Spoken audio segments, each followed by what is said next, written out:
Hello, good afternoon और नमस्ते सभी को। यूके पीएससी एनवायरमेंटल सुपरवाइज़र के लिए रिवीजन सीरीज़ हम लेके आए हैं। अब तक 12 क्लासेस मैंने इसमें कराई हैं और ऑर्गेनिक के जो इम्पोर्टेंट टॉपिक्स बनते हैं वो मैंने आपको वहाँ पढ़ाए हैं। चाहे रिएक्शंस हो गई, चाहे रिएजेंट्स हो गए, पॉलीमर जैसे टॉपिक हम छोड़ जाते हैं और बहुत ईजी कंसेप्ट है। 10 से 12 पॉलीमर आपको अच्छे से याद करने हैं और क्वेश्चन उनसे ही बनता है ना। बायोमोलिक्यूल में आपने देखा है बहुत बड़ा टॉपिक है, बट हमने 1.5 घंटे में ही पूरा कंसेप्ट एनसीईआरटी का एक निचोड़ अपने पास रख लिया है। क्वेश्चन बनता है उन्हीं टॉपिक में से, प्लीज़ अच्छे से कर जाइए, अब भी समय है। ऐसे टॉपिक्स को ना छोड़ें, ये ना देखें क्लास 1.5 घंटे की है, ठीक है। बाकी आप रिवाइज कर चुके हैं, अच्छी बात है। उसमें क्वेश्चंस फॉर प्रैक्टिस हैं तो वो प्रैक्टिस कर लीजिए, बट छोड़ के ना जाएं। ऐसे टॉपिक देखो, एक मार्क्स की ही लड़ाई है। 1 मार्क में आप इन हैं, 1 मार्क्स में आप आउट हैं, और 1 मार्क्स में काफ़ी बच्चों से आप पीछे हैं, ठीक है। फिर केमिस्ट्री इन एवरीडे लाइफ हो गया, उसका निचोड़ भी आपके सामने रखा है, ना छोड़ के जाएं, उनका रिवीजन ज़रूर कर लें, ठीक है। और फिजिकल इनऑर्गेनिक के बहुत सारे टॉपिक्स मैं आपको ऑलरेडी हमारी क्लासेस में पढ़ा चुका हूँ।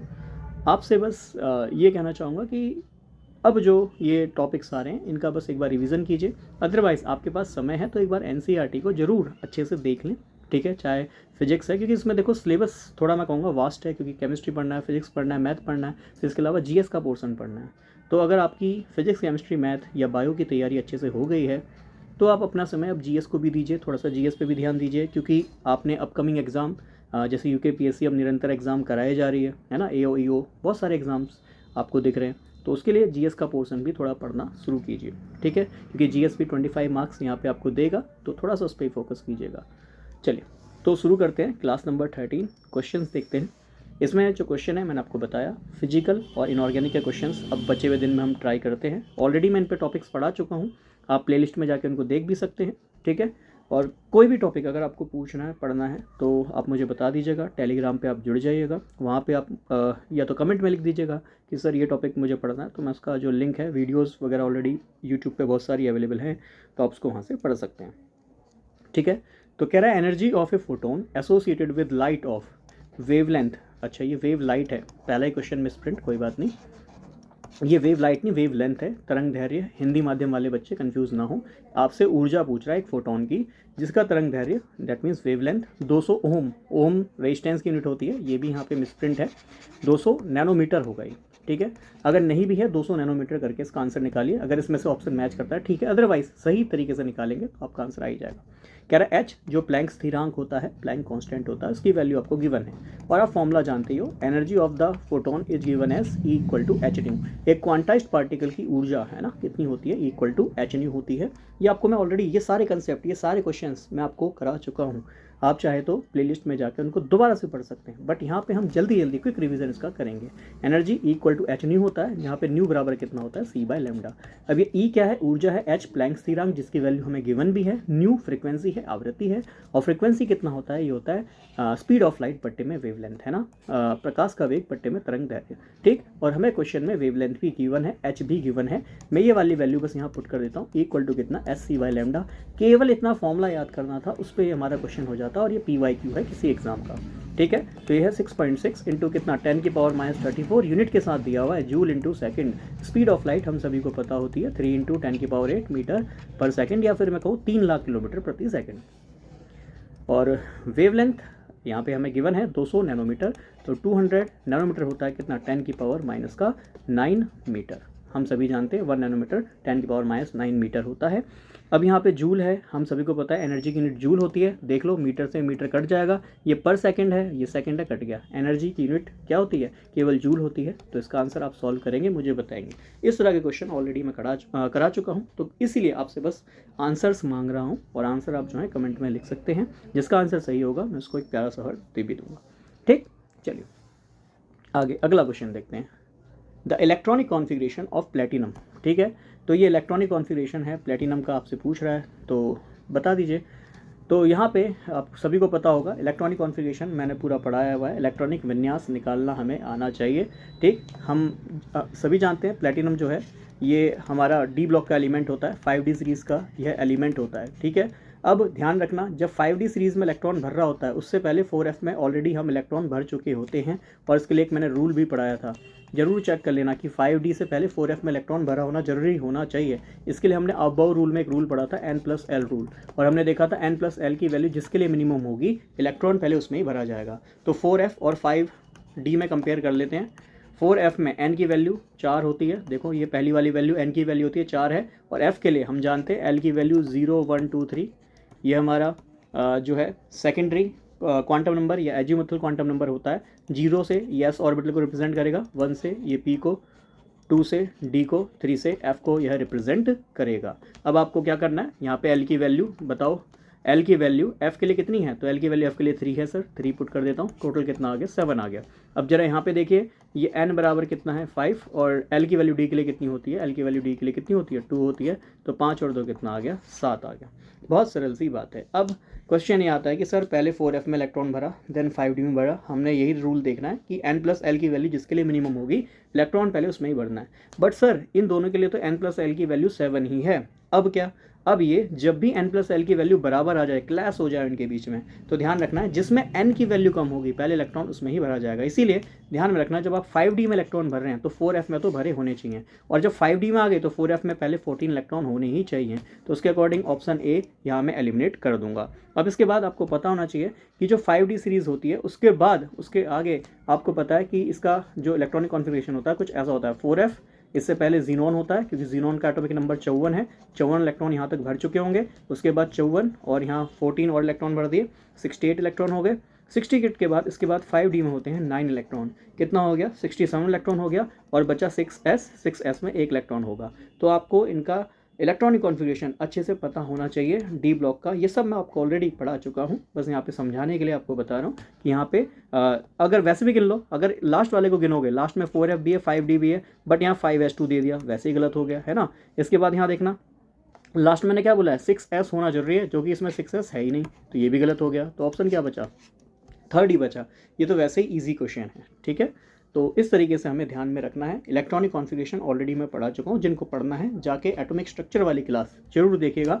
लैब असिस्टेंट में एटॉमिक स्ट्रक्चर बिल्कुल बेसिक से ही पढ़ा है, वहाँ पे आपको इलेक्ट्रॉनिक कॉन्फ़िगरेशन वगैरह बहुत कुछ मैंने सिखाया, ठीक है। तो प्लीज़ एक बार देखिएगा, जिनको नहीं आता अब भी सीख लो, कोई बड़ी बात नहीं है, और जिनको आता है तो उन्होंने तो आंसर दे भी दिया होगा। आगे ये क्वेश्चन बोला है कि भैया बता दो इसमें से कौन सी स्क्रोडिंजर वेव इक्वेशन है ना, स्क्रोडिंजर की तरंग समीकरण इनमें से कौन सी है। तो आपको ऑलरेडी मैंने इसका सॉल्यूशन भी कराया है यूपीएससी में।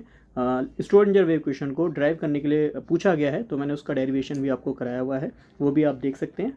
और जो बच्चे बीएससी वगैरह कर रहे हैं, ऑब्वियस बात है उनको भी हेल्प करेगा, मास्टर्स वाले बच्चों को भी स्क्रोडिंजर वेव इक्वेशन का वो डेरिवेशन हेल्प करेगा, तो वो भी इसको देख सकते हैं।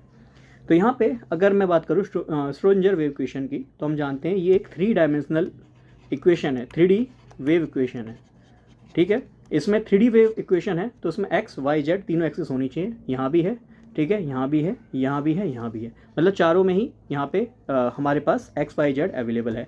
साथ में यहाँ पे डेल स्क्वायर साई अपॉन में डेल एक्स स्क्वायर। अब ये साई क्या होता है इसके बारे में भी मैं आपसे चर्चा करूँगा। साई हमारा वेव फंक्शन होता है, वेव फलन होता है, हिंदी माध्यम वालों के लिए भी मैं बताता हुआ चल रहा हूँ, ठीक है। साई यहाँ पे वेव फलन होता है, 3 बीमा वाली वेव इक्वेशन है, मतलब x, y, z तीनों में ही होना चाहिए। तो ये बात, तो ये कोऑर्डिनेट तो सभी में सही लिखे हैं, बिल्कुल सही लिखे हैं। आगे वाले पार्ट पे आते हैं, इसमें x, y, z मतलब ये कोऑर्डिनेट होने चाहिए, ठीक है, x वाला, y वाला, z वाला कोऑर्डिनेट होना चाहिए। इसके बाद जो इक्वेशन है उसमें 8π²m, ठीक है, e माइनस का v अपॉन में h स्क्वायर होना चाहिए, ठीक है। एक मिनट दीजिएगा,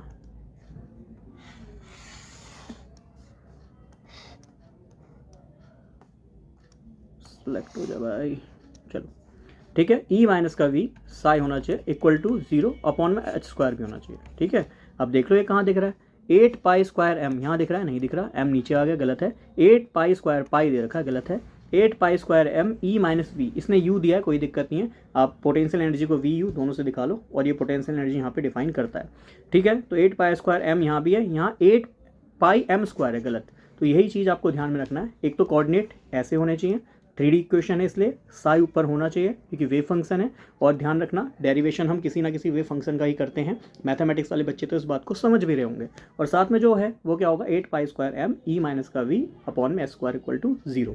ठीक है, हालांकि इस तरह का प्रश्न इस एग्जाम में नहीं दिखेगा, बट ये एक्सट्रीम है कि पेपर अगर थोड़ा डिफिकल्ट आता है तो जनरल ये क्वेश्चन भी पूछ सकता है। एनसीईआरटी में, ओल्ड एनसीईआरटी में ये क्वेश्चन मेंशन है, इसलिए भी मैं आपसे कह रहा हूँ।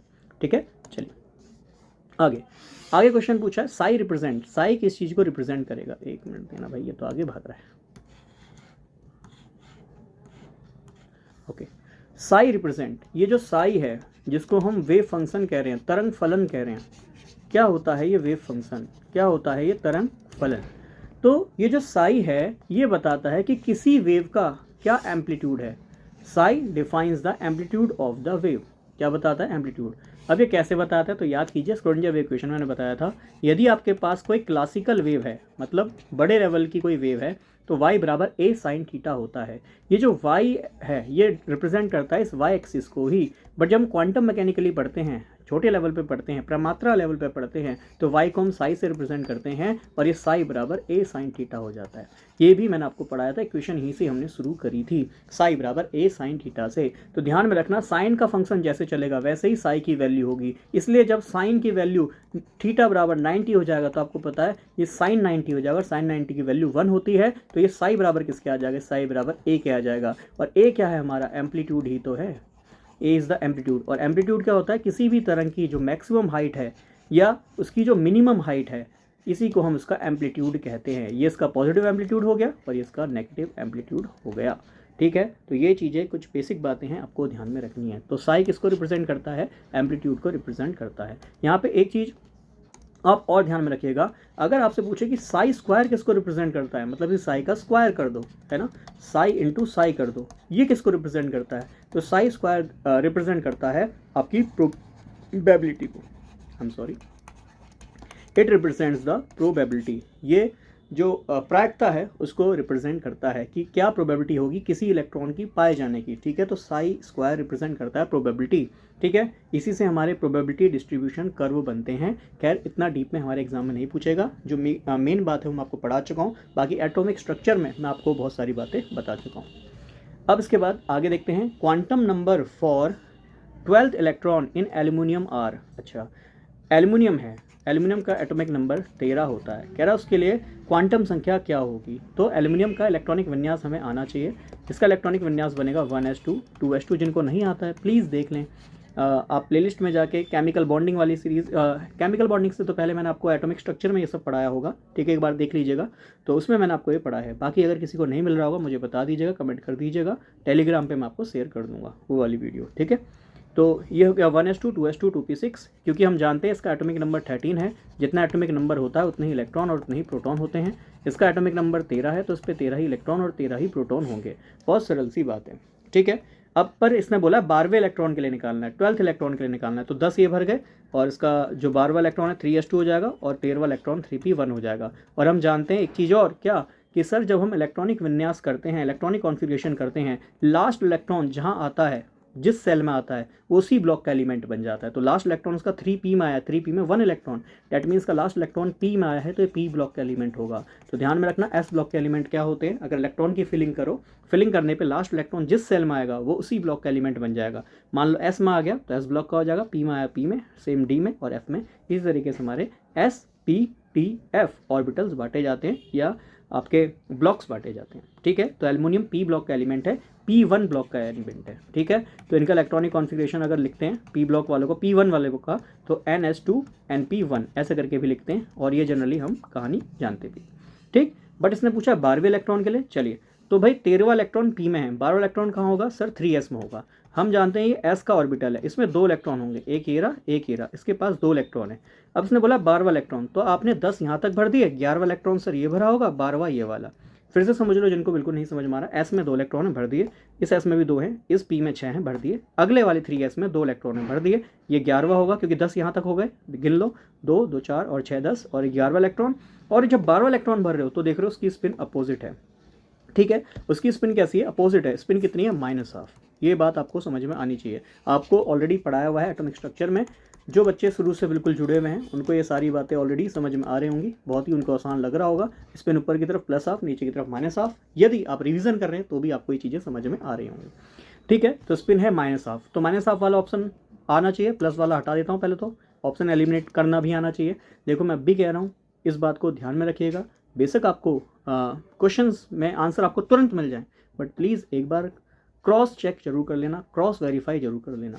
आपको कुछ टिप्स और देता हुआ चलता हूँ। आपके पास 2 घंटे 120 मिनट हैं, 100 ही क्वेश्चन करने हैं। अब ये नहीं कि मेरे पास टाइम बहुत है तो मैं क्वेश्चन को आराम से अटेम्प्ट करूँ, ऐसा बिल्कुल नहीं करना है। क्वेश्चन को फास्टली रीड करना है, आंसर को फास्टली देना है, बिल्कुल तुरंत ही आंसर लगाना है, बट एलिमिनेशन करके कि एक बार अगर मेरा आंसर मिल गया तो बाकी ऑप्शंस को भी चेक कर लूँ क्या पता अगला ऑप्शन उसका बेहतर आंसर हो, गुड आंसर हो और बेटर आंसर हो। ये मैं आपको कहना चाहूँगा।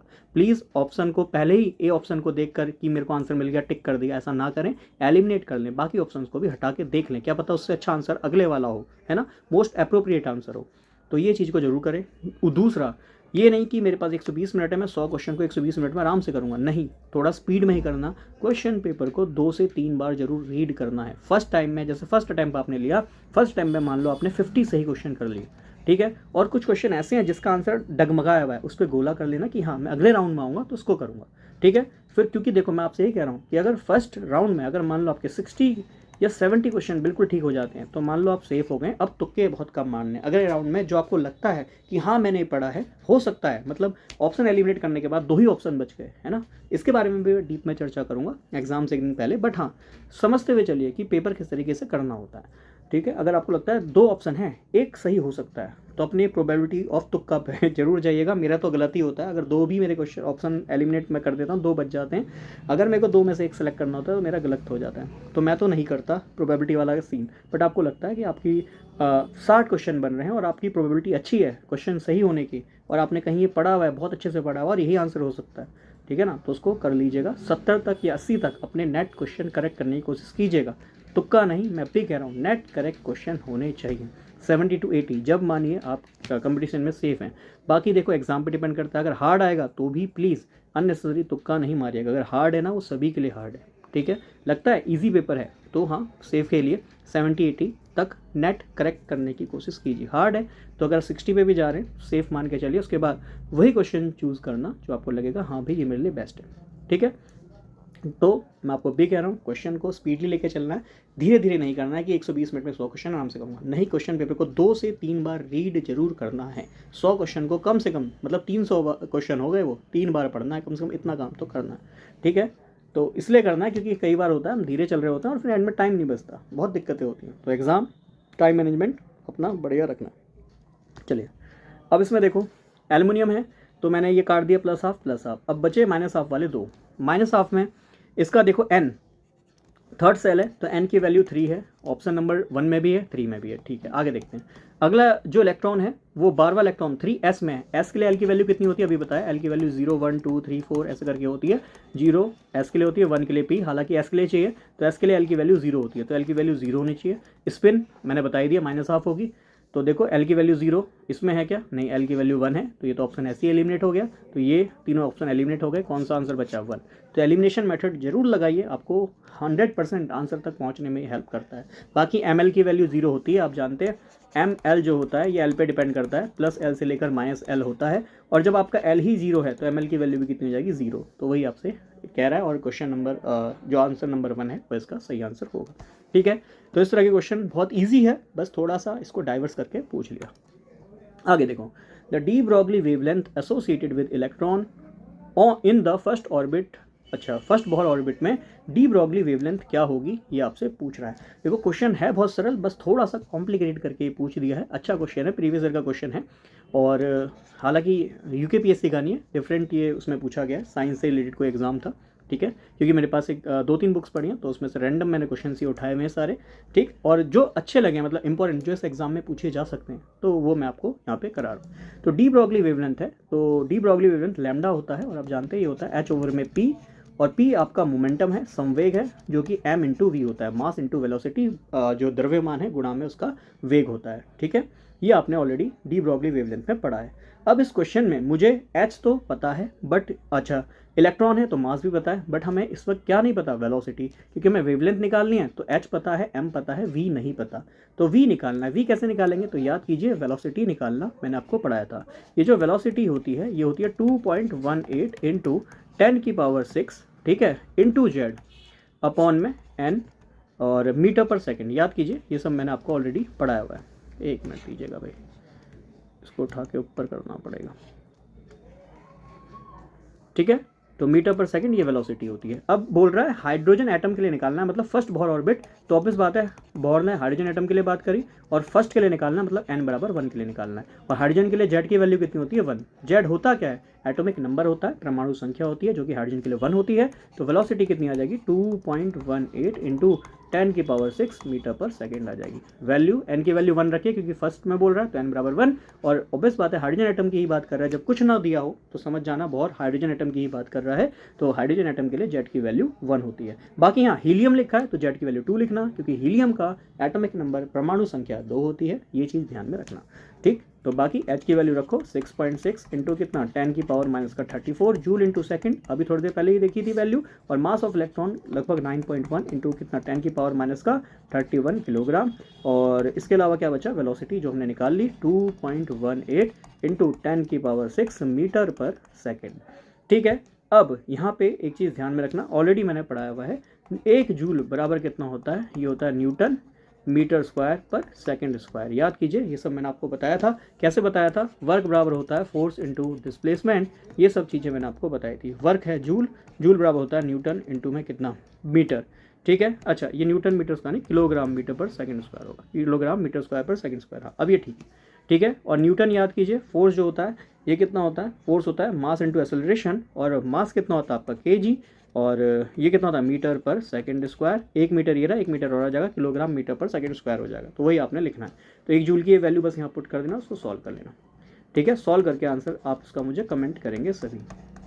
ठीक है, 34 जूल, जूल की वैल्यू बोलो, किलोग्राम मीटर स्क्वायर पर सेकेंड स्क्वायर। ठीक है, 1 सेकेंड है ही, अपॉन में ये वैल्यू जल्दी से रखेंगे 9.1 इंटू कितना 0.1 इंटू, एक मिनट दीजिएगा भाई, ये यहाँ लिख नहीं पा रहा, कोई बात नहीं, 10⁻31। अच्छा यहाँ पे टाइप लिख ही नहीं पा रहा है, कोई बात नहीं, वैल्यू आप रखिएगा, बाकी तो आपको सॉल्व भी करना है। किलोग्राम से आप किलोग्राम काट देंगे, मीटर से मीटर कट जाएगा, सेकंड से 1 सेकंड कट रहा है, 1 और सेकंड कट जाएगा, दैट मीन्स लैम्डा आपका मीटर में निकल आएगा। आप निकालिएगा, आंसर मुझे बताइएगा। सारी वैल्यूज़ रख दी हैं, बस सॉल्व करना है, सॉल्व करके आंसर मुझे बताइएगा।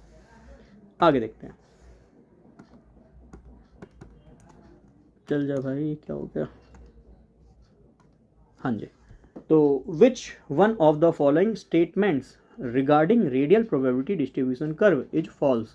अच्छा, रेडियल डिस्ट्रीब्यूशन कर्व के लिए ये बोल रहा है कि कौन सी यहाँ पे वैल्यू फॉल्स है। अच्छा, ट्रू फॉल्स में पूछ रहा है। चलो, नोड दे रखा, अच्छा एन और एल की वैल्यू दे रखी है, नोड की वैल्यू दे रखी है, एन एल की वैल्यू दे रखी है, नोड की वैल्यू दे रखी है। अच्छा, तो इससे हम क्या कर सकते हैं, इससे हम निकाल सकते हैं यहाँ पे रेडियल नोड, क्योंकि इसने बोला रेडियल प्रोबेबिलिटी। तो बेटा जी हमें पता होना चाहिए रेडियल नोड, ये सब पढ़ा चुका हूँ मैं आपको उन क्लासेस में। रेडियल नोड क्या होता है ना, लैब असिस्टेंट, एनवायरमेंटल सुपरवाइजर, दोनों की क्लासेस मैंने ली थी, कॉमन टॉपिक करा दिए थे। बाकी कुछ टॉपिक रह गए थे ऑर्गेनिक के, वो मैंने करा ही दिए। बाकी इनऑर्गेनिक फिजिकल तो मैं आपको मैक्सिमम पढ़ा चुका हूँ। ठीक, तो रेडियल नोड के लिए याद है फॉर्मूला कितना होता है, n-l-1 होता है। दूसरे हमारे नोड होते हैं एंगुलर नोड। ठीक है, एंगुलर नोड्स होते हैं, उसके लिए फॉर्मूला होता है एंगुलर नोड बराबर l ही होता है आपका। और तीसरा होते हैं टोटल नोड। टोटल, अरे भैया टोटल का मतलब ही क्या होता है, radial plus angular, radial plus angular. ठीक है, रेडियल नोड की क्या वैल्यू होती है सर, ये होती है n-l-1। एंगुलर नोड की कितनी वैल्यू होती है, l होती है। बस यहाँ l से l काट दीजिए, तो टोटल नोड हमेशा कितना आएंगे, n-1 आएंगे। ये भी ध्यान में रखना, total node, radial node, angular node कुछ भी पूछ सकता है। और आपको बता दूँ यूपीएससी का जो पेपर है, यूके पीसीएस का जो पेपर है, सॉरी यूपीपीएससी का जो पेपर है, नॉट यूकेपीएससी में जनरली नहीं, बाकी फॉरेस्टर का जो एग्ज़ाम का जो होता है पेपर, उसमें generally radial note angular note से क्वेश्चन पूछने बहुत स्वाभाविक हैं, बहुत इजी क्वेश्चन वहाँ पे यही पूछता है कि बताओ कितने रेडियल नोड हैं, कितने एंगुलर नोड है, कितने टोटल नोड हैं, ऐसे प्रश्न वहाँ पूछे गए। ठीक है, तो खैर जल्दी से देखो यहाँ वैल्यूज़, इसने रेडियल बोला है तो रेडियल नोड की बात करते हैं। ऑप्शन नंबर 1 को देखते हैं, एन की वैल्यू 2, एन की वैल्यू 2, एल की वैल्यू 0, ठीक है, -1, तो 2 में से 1 गया 1, तो पहला ही ऑप्शन सही बैठ गया। क्यों? क्योंकि यहाँ पे एन की वैल्यू 2 रखी, एल की वैल्यू 0 रखी इस फॉर्मूले में, तो उसमें एक ही नोड है, ये बात बिल्कुल सही है। बट बाकी ऑप्शन को भी क्रॉस चेक करते हैं, कई बार हम जल्दीबाजी में है ना गलत आंसर लगाए थे, तो जल्दी से सेकंड ऑप्शन को देखो, 3 एन की वैल्यू है, एल की वैल्यू 0 है, -1, 3 में से 1 गया 2, भाई 2 आना चाहिए। अच्छा, इसका ऑप्शन 2 ही है। अच्छा, फॉल्स बोल रहा है, तो भाई ये भी ट्रू है, ये भी ट्रू है, ठीक है ना। देखो मैं यही चीज़ आपसे कह रहा था, कल भी यही बात कह रहा था, इसमें फॉल्स बोला है और पता चला हम फॉल्स पे ध्यान नहीं देते, पहला ऑप्शन देखते ही आंसर मार आते। बट प्लीज़ ध्यान से देखिए क्या लिखा है, फॉल्स लिखा है ना, तो प्लीज़ इन चीज़ों को ध्यान में रखना, ट्रू फॉल्स नॉट ऐसा कुछ लिखा है तो उसको गोला कर लेना, देन आंसर करना। ठीक, चलो आगे देखो। थर्ड, एन बराबर है 2, एल बराबर 1 है और माइनस कितना 1, तो 2 में से 1 गया है ना, ये 1 गया और 0 हो जाएगा, 2 में से 2 गया 0 हो जाएगा। कुछ ऑप्शन नंबर 4, 3 माइनस एल की वैल्यू 2 है, ठीक है, और -1 है। भाई कैसे 1 है, एन की वैल्यू 3 दी है, एल की वैल्यू 2 दी है, -1 है, टोटल कितना आ गया 0, जबकि बोल रहा है कितना नोड होना चाहिए, एक है कितना 0, तो डेट मीन्स यही फॉल्स है और यही सही आंसर हो गया। ठीक है, तो प्लीज़ इसको ध्यान में देना। अगर मान लो बोलता है एंगुलर नोड कितने हैं, तो बस एल की वैल्यू यहाँ पे रख दो, एंगुलर नोड निकल आएंगे। अगर बोलेगा टोटल नोड कितने हैं, तो भाई बस क्या करना है, एन में से एक को घटा देना है, एन में से एक को घटाइएगा टोटल नोड भी आ जाएंगे। आगे, the wavelength of the first line of Balmer series. अच्छा, क्या ये वेवलेंथ निकालना आपने सर आपने वेवलेंथ निकालना सिखाया था? हाँ जी बिल्कुल, वेवलेंथ निकालना आपको सिखाया था। कह रहा है wavelength of the first line of the Balmer series of hydrogen atom is इतना। अच्छा, the wavelength of the second line का कितना वेवलेंथ होगा, ये आपसे पूछना चाह रहा है। तो भाई अच्छा, wavelength of second line same series है, हाइड्रोजन के लिए है। चलो फिर निकाल लो, ये है 1/λ इक्वल टू आर कितना 1 में n1 स्क्वायर माइनस 1 में n2 स्क्वायर। ठीक है, याद कीजिए लाइमन के लिए n की वैल्यू, n1 की वैल्यू है ना, ni जिसको कहते हैं n1 कहते हैं, इसकी वैल्यू 1 से शुरू होती है ना, 1 2 3 ऐसे करके शुरू होती है, और n2 या nf की वैल्यू यहाँ से 2 3 करके शुरू होती है। बाल्मर के लिए यह है लाइमन सीरीज, याद कीजिए सब मैंने आपको पढ़ाया था। ठीक है, बाल्मर सीरीज के लिए याद कीजिए ni की वैल्यू 2 से शुरू होती है, 2 से मिनिमम वैल्यू इसकी 2 होती है, और फिर इसकी वैल्यू ऑब्वियस बात है ऊपर 3 से चलती रहेगी, एक आगे से चलानी है बस। ये 1 से है तो ये 2 से चलेगा, फाइनल वैल्यू सेम। यहाँ पे अगर बाल्मर है तो उसके लिए ये 2 शुरू होगा तो ये 3 से शुरू होगा, पाशन है फिर 3 से, फिर पीफंड है 4 से, ब्रैकेट है 5 से, हम्परी है 6 से, ये सब मैंने आपको पढ़ाया था। ठीक है, तो कह रहा है कि भैया फर्स्ट जो स्पेक्ट्रम है उसके लिए वेवलेंथ दिया है, तो 1 में 6561 एंगस्ट्रॉम, ये मान के चलिए। थोड़ा सा डिफिकल्ट क्वेश्चन कहूँगा इस एग्जाम के लिए, बट ये इतना भी डिफिकल्ट नहीं है, एज सच भी डिफिकल्ट नहीं है। आर की वैल्यू आर ही रहने देता हूँ क्योंकि आर फिक्स ही रहेगा, चाहे फर्स्ट सीरीज में जाओ चाहे सेकंड सीरीज में जाओ। n1 की वैल्यू पुट कर दो भाई, बाल्मर कहाँ शुरू होता है, 2 से शुरू होता है, 2 का स्क्वायर, और ऑब्वियस बात है यहाँ पे कितना हो जाएगा 3 का स्क्वायर।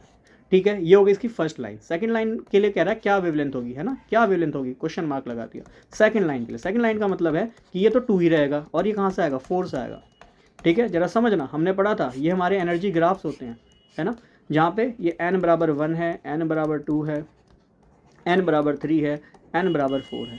देखो बाल्मर n बराबर 2 पे मिलता है, यहाँ मिलते हैं बाल्मर सीरीज, है ना, बाल्मर भैया यहाँ मिलते हैं। तो 3 से 2 पे आना इसको हम कहते हैं फर्स्ट लाइन, फिर 4 से 2 पे आना इसको हम कहेंगे सेकंड लाइन। अगर बोलते थर्ड लाइन तो कहाँ से 5 से 2 पे आना, मतलब मिनिमम जो है वो उसका 2 है। याद कीजिए मिनिमम एनर्जी कितनी है बाल्मर के लिए, n बराबर 2 है, ये मैंने आपको पढ़ाया था। लाइमर के लिए n बराबर 1 है, पाशियन के लिए 3 है, ब्रैकेट के लिए 4 है, पीफन के लिए 5, हम्परी के लिए 6 है, ये मैंने आपको ऑलरेडी पढ़ाया हुआ है। तो बाल्मर के लिए किस स्टेट पे आना है, मेरे को n बराबर 2 पे आना है, तो थर्ड से 2 पे आ रहे हो मतलब ऊपर से जस्ट नीचे आ रहे हो उसको हम फर्स्ट सीरीज कहेंगे, 4 से 2 पे आ रहे हो उसको हम सेकंड सीरीज कहेंगे। तो वही चीज़ है, कह रहा है जब 4 से 2 पे आ रहा है तो बताओ वहाँ पे क्या वेवलेंथ होगी। अब कुछ नहीं, ये क्वेश्चन बहुत ईजी है, इक्वेशन नंबर 1, इक्वेशन नंबर 2, और जब भी हमारे पास एक दी हो दूसरी निकालनी हो, हमेशा कंपेरिजनल क्वेश्चन में क्या करो, दोनों को डिवाइड कर दो। डिवाइड कर दोगे तो आपको पता है यहाँ आर से आर कट जाएगा, इसको बस सॉल्व करना। ठीक है, डिवाइड ही में रखना है, इसको भाग करना है।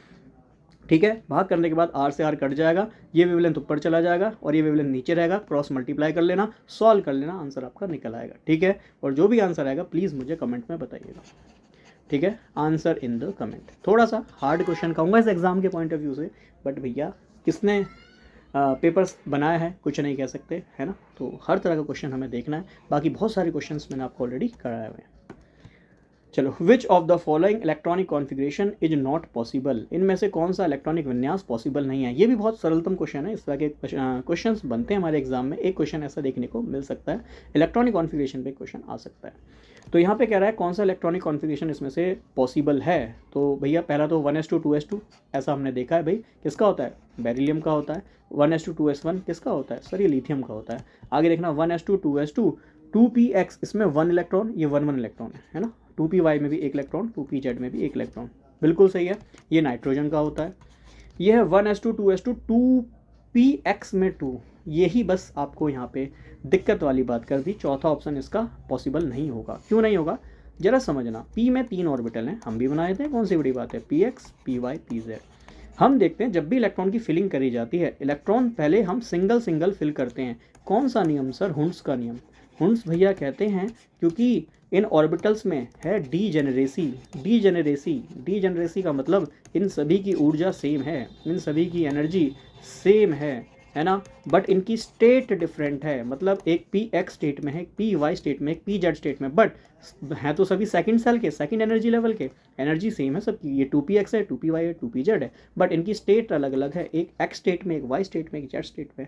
तो जब तीनों की डीजेनरेसी सेम एनर्जी है तो भैया तीनों में इलेक्ट्रॉन क्यों हम सिंगल सिंगल ना फिल करें। तो हुंड्स का नियम यही कहता है इलेक्ट्रॉन को पहले सिंगल सिंगल फिल करो, देन उसकी पेयरिंग करो। जैसे for example in case of nitrogen, आपने यहाँ 4 इलेक्ट्रॉन भर दिए, 5वां इलेक्ट्रॉन px में भरा, 6वां py में और 7वां इलेक्ट्रॉन pz में। ना कि आपने इलेक्ट्रॉन की फिलिंग ऐसे कर दी कि यहाँ पे 2 इलेक्ट्रॉन, ये 1 electron. It is the wrong way. Why, क्योंकि यहाँ पे हुंड्स का नियम फॉलो नहीं हो रहा। हुंड्स का नियम कहता है इलेक्ट्रॉन को पहले सिंगल सिंगल भरो।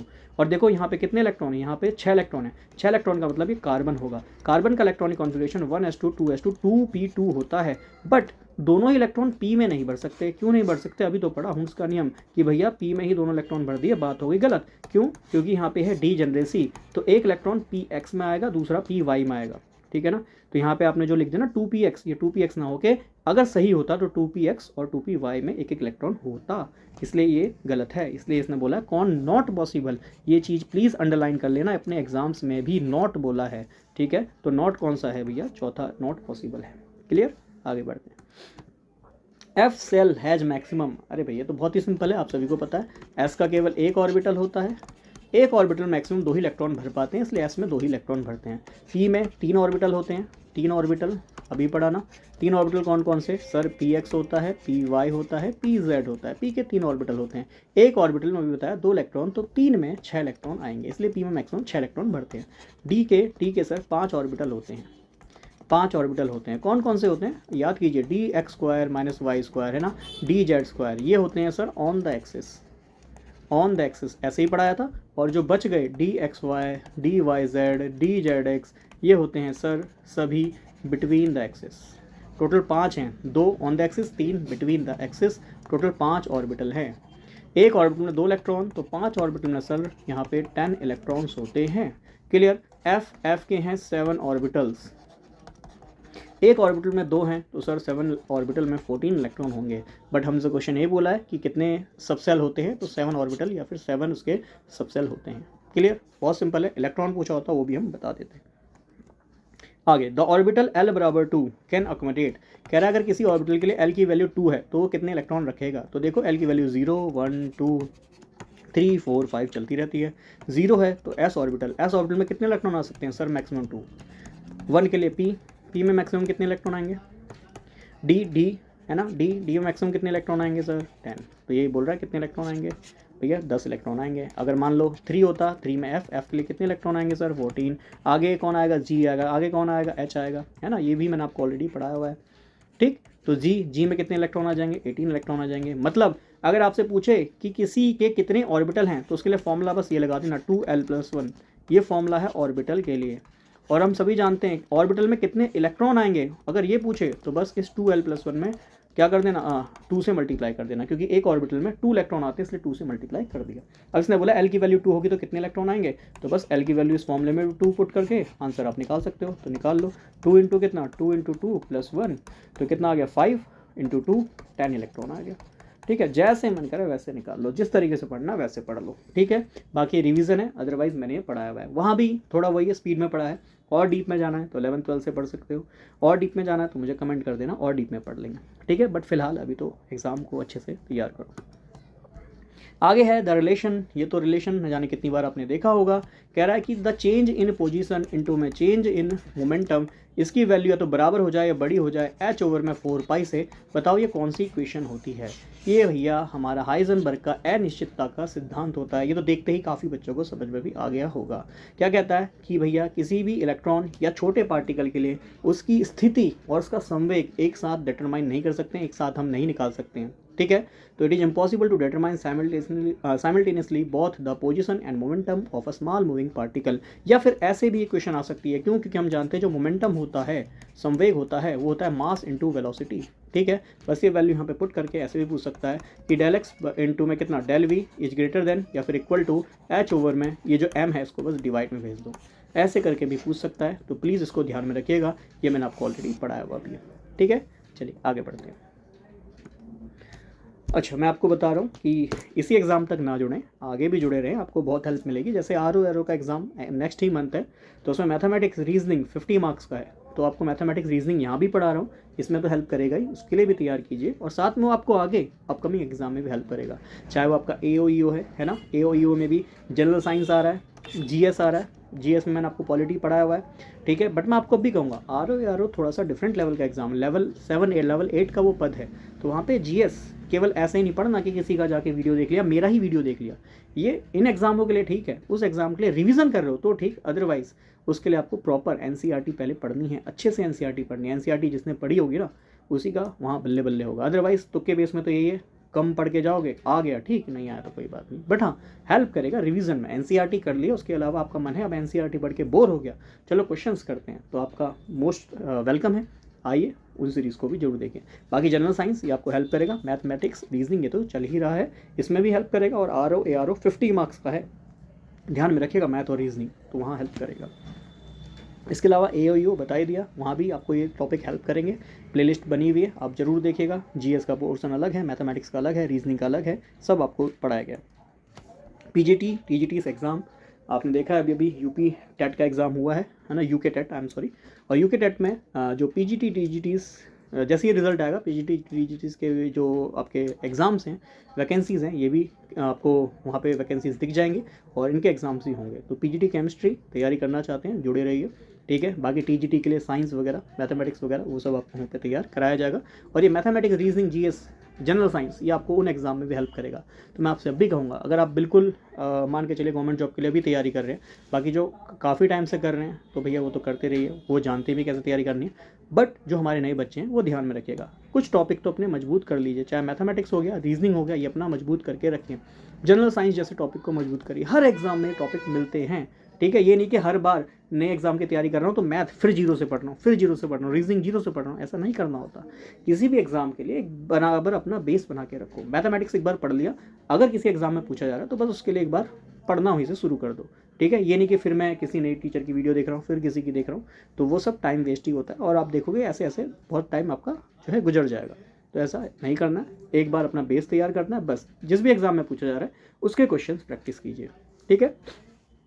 चलिए आगे देखो, F ऑर्बिटल हैज़ कितने नोड, तो कह रहा है 5F में कितने नोड हैं। तो हमसे यहाँ रेडियल एंगुलर नहीं पूछा है, मतलब यहाँ पे टोटल नोड पूछना चाह रहा है।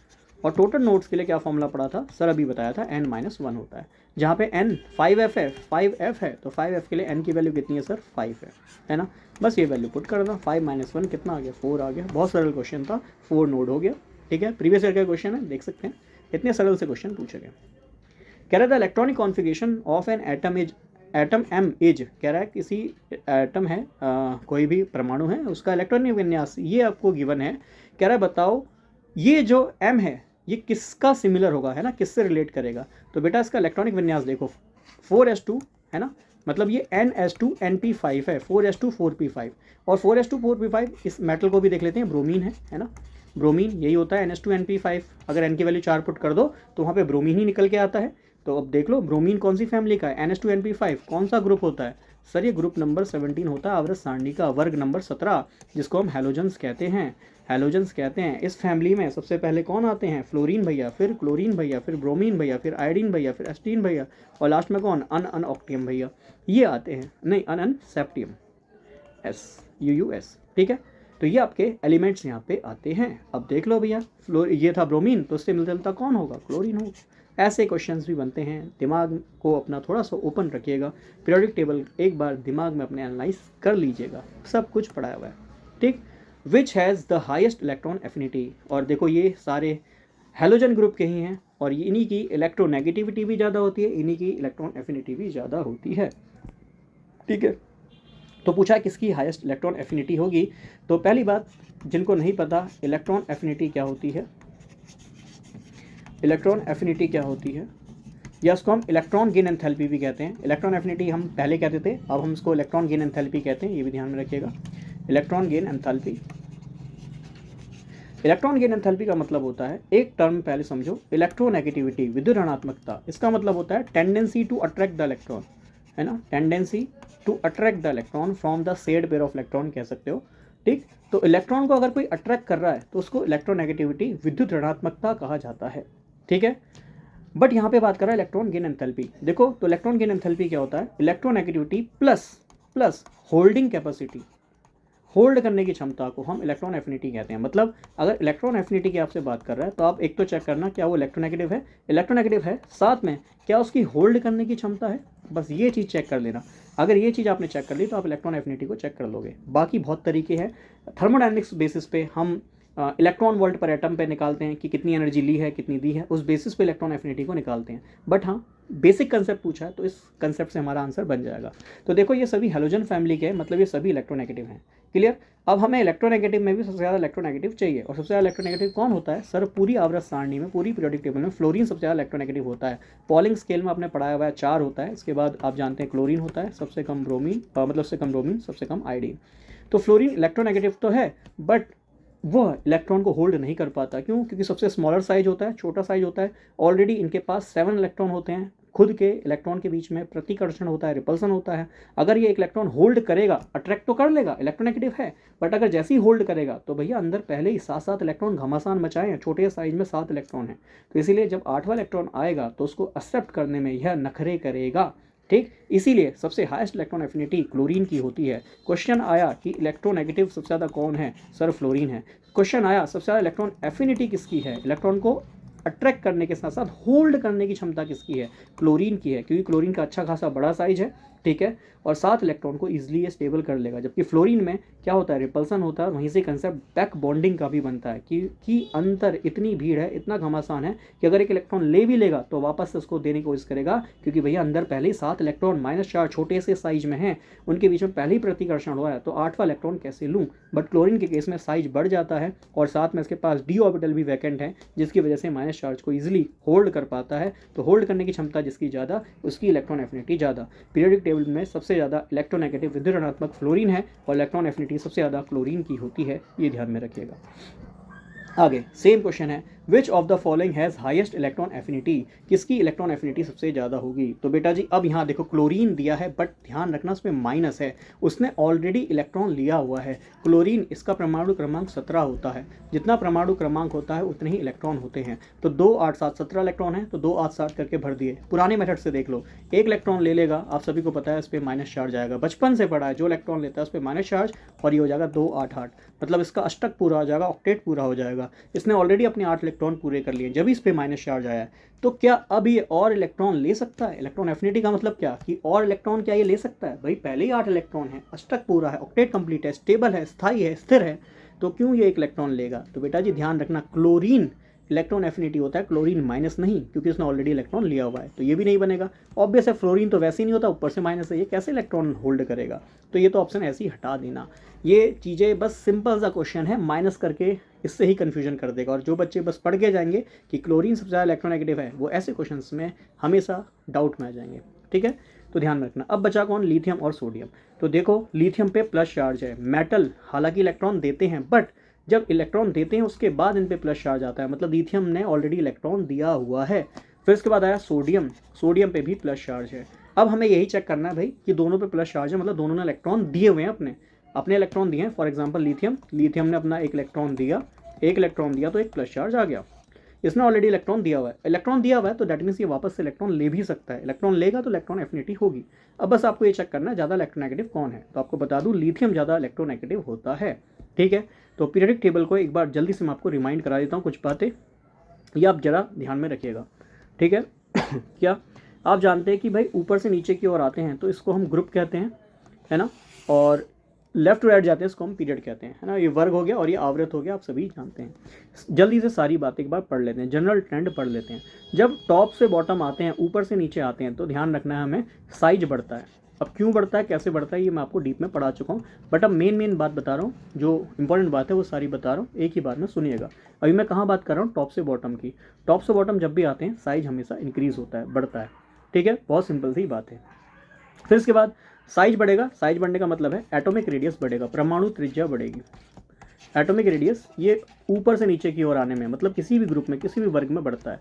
अगर आयनिक रेडियस दिया है तो वो भी बढ़ेगा, आयनिक रेडियस दिया है तो वो भी बढ़ेगा। क्यों? क्योंकि जो साइज होता है ना, ये इन्वर्सली प्रोपोर्शनल होता है न्यूक्लियर चार्ज के, नाभिक आवेश के।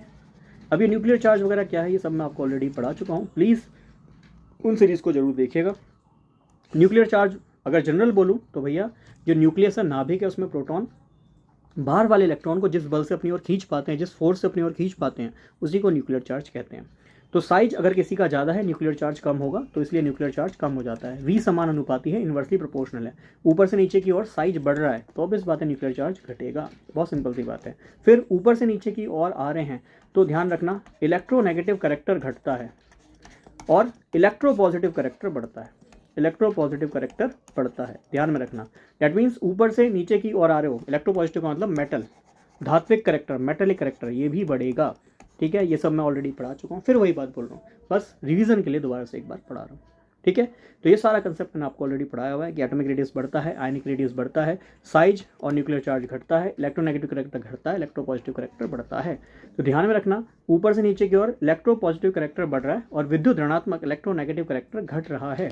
तो बस पिछले वाले क्वेश्चन पे आइए, इस बात को लगा के देखिए कि जब लिथियम से सोडियम की ओर आ रहे हो तो लिथियम की इलेक्ट्रोनेगेटिविटी ज़्यादा है, और अभी बताया कि जब भी इलेक्ट्रॉन एफिनिटी की बात करें तो इलेक्ट्रोनेगेटिविटी को, इलेक्ट्रॉन को होल्ड करने की क्षमता को जरूर देखना, और फिर ये भी चेक करना कि होल्ड कर सकता है कि नहीं। लिथियम भी कर सकता है, सोडियम भी कर सकता है, बट ज़्यादा इलेक्ट्रोनेगेटिव लिथियम है, इसलिए इसका सही आंसर लिथियम हो जाएगा। ठीक है, अब इसमें चलो हमने ये बात ग्रुप में देख ली, जल्दी से इसको मैं आपको पीरियड में भी रिवाइज करा देता हूँ। तो पीरियड आप सभी जानते हो, आवर्त सारणी में लेफ्ट टू राइट आते हैं, इसको हम पीरियड कहते हैं, जिसमें हम देखते हैं हमारा इन जनरल साइज जो है वो घटता है। क्यों घटता है? क्योंकि यहाँ पे हमारा न्यूक्लियर चार्ज बढ़ता है, नाभिक आवेश बढ़ता है, न्यूक्लियर चार्ज बढ़ता है। और मैंने बताया था न्यूक्लियर चार्ज इलेक्ट्रॉन और प्रोटॉन की संख्या पर डिपेंड करेगा, इलेक्ट्रॉन प्रोटॉन की संख्या बढ़ेगी तो न्यूक्लियर चार्ज भी बढ़ता है, ये मैंने आपको ऑलरेडी पढ़ाया हुआ है। साइज मतलब घट रहा है तो एटॉमिक रेडियस घटेगा, इसका मतलब यही हुआ कि इसकी परमाणु त्रिज्या ये घटेगी, ये चीज़ आपको यहाँ पे ध्यान में रखनी है। फिर इसके बाद अगर एटॉमिक रेडियस घट रहा है, ठीक है, एटॉमिक रेडियस घट रहा है तो आपको ध्यान में रखना है न्यूक्लियर चार्ज यहाँ पे बढ़ रहा है, तो यहाँ पे आपको और ध्यान में रखना है कि ये हमेशा आपस में समान अनुपाती होते हैं। कौन? न्यूक्लियर चार्ज और विद्युत ऋणात्मकता, इलेक्ट्रोनेगेटिविटी भी बढ़ेगी। तो इलेक्ट्रोनेगेटिविटी, विद्युत ऋणात्मकता किसके डायरेक्टली प्रोपोर्शनल है? ये न्यूक्लियर चार्ज के डायरेक्टली प्रोपोर्शनल है। काई ये इलेक्ट्रोनेगेटिविटी है, इसके बारे में ऑलरेडी मैंने ऑर्गेनिक में ही पढ़ाया है, तो आपको समझ में आ भी रहा होगा।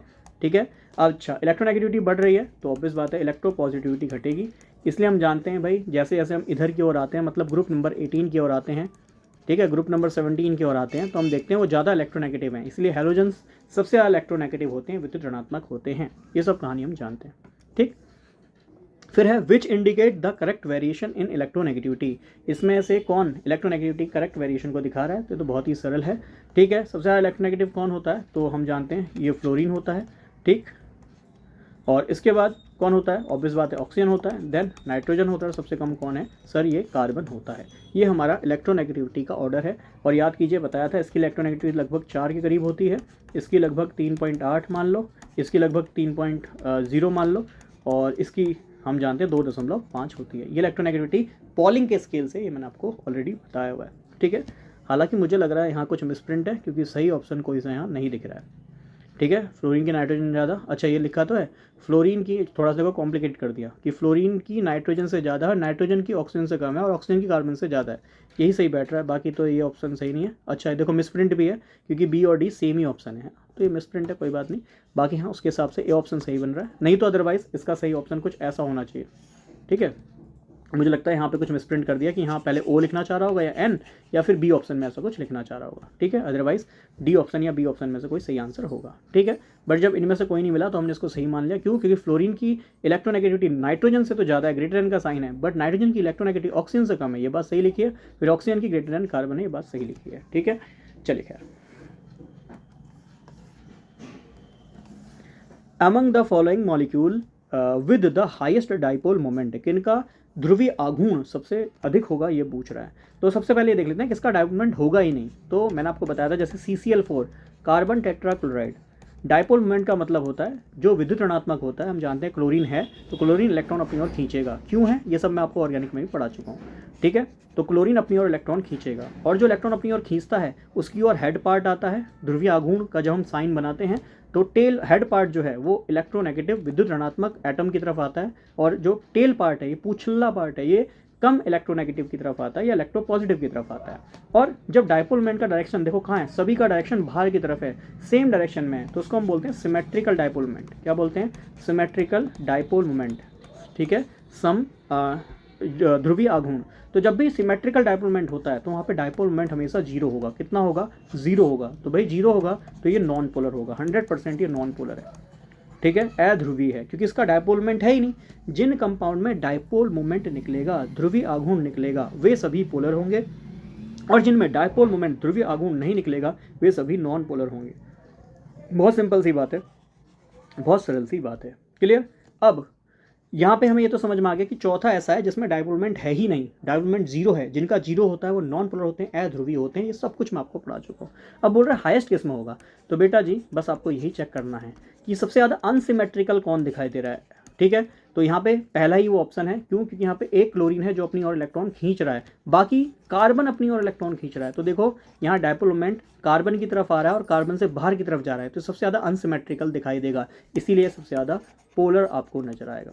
ठीक है, तो इसका आंसर आपका CH3Cl आपको दिख जाएगा। ठीक है, बाकी हाँ इतना ही इसमें ध्यान रखना। और ये सम हाउ पोलर है, हालांकि ये सारे ऑर्गेनिक सॉल्वेंट नॉन पोलर ही होते हैं। ठीक, चलिए, among the following compound have the zero dipole moment. बताया ना जब भी जीरो चेक करना है तो बस BF3 साफ साफ दिख रहा है कि भाई इस पर 3 फ्लोरीन है, फ्लोरीन इलेक्ट्रोनेगेटिव होते हैं, मतलब इलेक्ट्रॉन अपनी ओर खींचेंगे, तो सारे डाइपोल मोमेंट आपको बाहर की तरफ फ्लोरीन की तरफ दिखाई दे रहे हैं, एक जैसे दिखाई दे रहे हैं, तो ये सिमेट्रिकल है। और जब भी सिमेट्रिकल होता है तो उसका डाइपोल मोमेंट हमेशा सर जीरो होता है। हालांकि डाइपोल मोमेंट को म्यू से रिप्रेजेंट करते हैं, तो उसके म्यू की वैल्यू हमेशा जीरो होती है, ये आपको ध्यान में रखना है। जैसे पानी का केस देख लो, पानी के केस में डाइपोल मोमेंट जीरो नहीं दिखाई देगा और इसका डाइपोल मोमेंट लगभग 1.84 DY होता है, ये आपको ध्यान में रखना है। ठीक है, तो यहाँ पे देख लो भाई ऑक्सीजन इलेक्ट्रोनेगेटिव है तो इलेक्ट्रॉन अपनी ओर खींचेगा, बट आप जानते हो ऑक्सीजन से ज़्यादा इलेक्ट्रोनेगेटिव इलेक्ट्रॉन होंगे लोन पेयर युग्म जोड़ा, जो इलेक्ट्रोनेगेटिव इससे ज़्यादा, भाई इलेक्ट्रॉन से ज़्यादा इलेक्ट्रोनेगेटिव कौन होगा? तो भाई इलेक्ट्रॉन अपनी ओर खींच रहे होंगे। तो देख सकते हो डाइपोल मोमेंट अलग अलग डायरेक्शन में, अंदर आ रहा है, ये बाहर जा रहा है, जबकि BF3 में बाहर ही जा रहा है, सिमेट्रिकल दिख रहा है। सिमेट्रिकल केस में डाइपोल मोमेंट जीरो होता है। वाटर केस में लगभग ये 1.84 DY होता है, ये आपको ध्यान में रखना है। ठीक है, NF3 के केस में भी सेम दिखेगा भाई, इस पर एक लोन पेयर होगा, 3 इस पर फ्लोरीन होंगे, बना लेना यहाँ भी। फ्लोरीन इलेक्ट्रॉन अपनी ओर खींचेगा, ये भी खींचेगा, ये भी खींचेगा, बट यहाँ लोन पेयर इनसे भी ज़्यादा अपनी ओर खींचेगा, तो है ना, ये सिमेट्रिकल नहीं दिखाई दे रहा, मतलब यहाँ पे डाइपोल मोमेंट की वैल्यू जीरो नहीं होगी। जहाँ नहीं है वे सभी पोलर हैं, तो ये भी पोलर है, और पानी से बड़ा पोलर कौन होगा? बाकी ClO2 में भी आप देख सकते हो, Cl डबल बॉन्ड O और बचा ये, हालांकि ClO2 जैसी कोई चीज़ नहीं होती, इस पर या तो प्लस होना चाहिए माइनस होना चाहिए। ठीक है, तो प्लस जनरली इस पर मान लो किसने एक इलेक्ट्रॉन दे दिया, प्लस आ गया, तो इस पर फिर भी वही ऑक्सीजन और क्लोरीन में ज़्यादा इलेक्ट्रोनेगेटिव ऑक्सीजन है, खींचेगा अपनी ओर, खींचेगा, लोन पेयर बाहर खींचेगा। देख लो भाई लोन पेयर ज़्यादा खींचेगा, इसलिए यहाँ भी डाइपोल मोमेंट कभी भी जीरो नहीं होगा, तो ये भी पोलर ही होगा। ऊपर से प्लस चार्ज है या माइनस चार्ज है तो भी पोलर होगा। ठीक है, ये मिसप्रिंट है, इस पर चार्ज जरूर होना चाहिए, तो प्लस या माइनस। आगे देखते हैं, आगे है मैच द फॉलोइंग। हाँ जी, ये एक टॉपिक बनता है वेरी वेरी इंपॉर्टेंट। अब भी कहूँगा एक बार सेप को जरूर पढ़ लेना, सेप सारी पढ़ लेना। सेप को केमिकल बॉन्डिंग में मैंने पढ़ाया है, सारी सेप्स प्लीज़ एक बार जरूर देख लीजिएगा। सेप से क्वेश्चन बनता है, यहाँ तो केवल इनका संकरण हाइब्रिडाइजेशन पूछा है, हो सकता है आपसे सेप्स के ऊपर भी क्वेश्चन आए। हालांकि ये IAS 2004 का क्वेश्चन है, ठीक। तो उसमें जल्दी से देखते हैं। XeF4 बना लो। Xe इसमें है 4 फ्लोरीन। हम सभी को इतनी बात तो ज़रूर पता है कि जो हमारा Xe है, जीनॉन है, इस जीनॉन के पास भैया फ्लोरीन के साथ 4 इलेक्ट्रॉन शेयर करे हैं और 2 इस पे बचते हैं लोन पेयर। कैसे बचे? क्योंकि जीनॉन एक ग्रुप 18 का एलिमेंट है, नोबल गैस है। नोबल गैस के बाहरी कक्ष में सर 8 इलेक्ट्रॉन होते हैं, जिसमें से 4 इलेक्ट्रॉन थे फ्लोरीन के साथ शेयरिंग कर लेगा और जो 4 बच गए वो 2 लोन पेयर की फॉर्म में आपको दिखाई देंगे, युग्म जोड़े की फॉर्म में दिखाई देंगे। हाइब्रिडाइजेशन निकालना, संकरण निकालना सर आपने सिखाया था। कैसे सिखाया था? एक नियम बताया था, बस आपको सिग्मा बॉन्ड गिनने हैं और लोन पेयर गिनने हैं, बस इतना काम करना, हाइब्रिडेशन आ जाएगा। सिंगल बॉन्ड को सर सिग्मा बॉन्ड ही कहते हैं, ये तो आपने जाने कितनी बार पढ़ा चुके हो। इसके पास 4 सिग्मा हैं, लोन पेयर 2 हैं, 4 और 2 6, 6 का मतलब 1 s orbital, 3 p orbital, d के 2 ऑर्बिटल होंगे। तो इसका हाइब्रिडेशन, इसका संकरण sp3d2 आएगा। मतलब a का sp3d2, a का मतलब 3 होना चाहिए, 3 और a मैच होने चाहिए, तो 3a मतलब b और d ऑप्शन में हटा दूं। आगे अगला करते हैं। H2O सर H2O जल ही जीवन है। हम सभी जानते हैं ऑक्सीजन का परमाणु क्रमांक 8 होता है। इसके पहले कक्ष में 2, बाहरी कक्ष में 6 इलेक्ट्रॉन होते हैं। तो इसके पास 2 इलेक्ट्रॉन तो हाइड्रोजन से शेयर करता है, बच गए 4, 4 आपको लोन पेयर की तरह दिखाई देंगे। नियम लगाओ, सिग्मा बॉन्ड सर 1 सिग्मा ये रहा, 1 सिग्मा ये रहा, 2 सिग्मा हैं, लोन पेयर भी 2 हैं, 2 और 2 4 होते हैं, तो 1 s ऑर्बिटल, 3 p ऑर्बिटल इसके पास होंगे। मतलब वाटर का जो संकरण है वो sp3 आएगा। तो जरा देखो, b का 2 होना चाहिए, है ना, b का 2 होना चाहिए, तो b का 2 मतलब b हमें सही ऑप्शन, अच्छा मिल रहा है, हाँ जी मिल रहा है, ये कट गया ना, तो b का 2 वाला ये a ऑप्शन सही बैठ गया। बाकी और भी आप क्रॉस चेक कर सकते हो। आगे है PCl5, फॉस्फोरस पे 5-5 क्लोरीन। ये फॉस्फोरस पे 5-5 क्लोरीन है। अच्छा, अगर आपसे ये बोला जाए इनकी सेप क्या होगी, जैसे XeF4 अगर इसकी सेप आ रही है तो उसकी अगर ज्योमेट्री पूछी जाए तो सर ये आपका ऑक्टाहेड्रल है, बट इसकी सेप होती है स्क्वायर प्लेनर। आपको पढ़ाया हुआ है ये सब, इट इज स्क्वायर प्लेनर, यह स्क्वायर प्लेनर होता है। ऐसी H2O की सेप पूछी जाए, sp3 मतलब टेट्राहेड्रल होना चाहिए, है ना, चतुष्फलकीय होना चाहिए। बट 2 लोन पेयर हैं तो उसकी सेप V सेप होती है, वेंट सेप होती है, बैंड सेप होती है, एंगुलर होती है, न जाने कितनी बार बताया है, ठीक है। इसके बाद PCl5 में देख लो 5 सिग्मा बॉन्ड होंगे, 1 sigma, 2 sigma, 3 sigma, 4 sigma, 5 sigma. Phosphorus के आउटर मोस्ट में 5 इलेक्ट्रॉन होते हैं, पाँचों ही इसने शेयर कर दिए क्लोरीन के साथ, तो PCl5 बना लिया। अब इसके पास लोन पेयर तो है नहीं, बॉन्ड है 5, लोन पेयर है 0, तो 5 + 0 5, 5 का मतलब सर 1 s, 3 p और 1 d।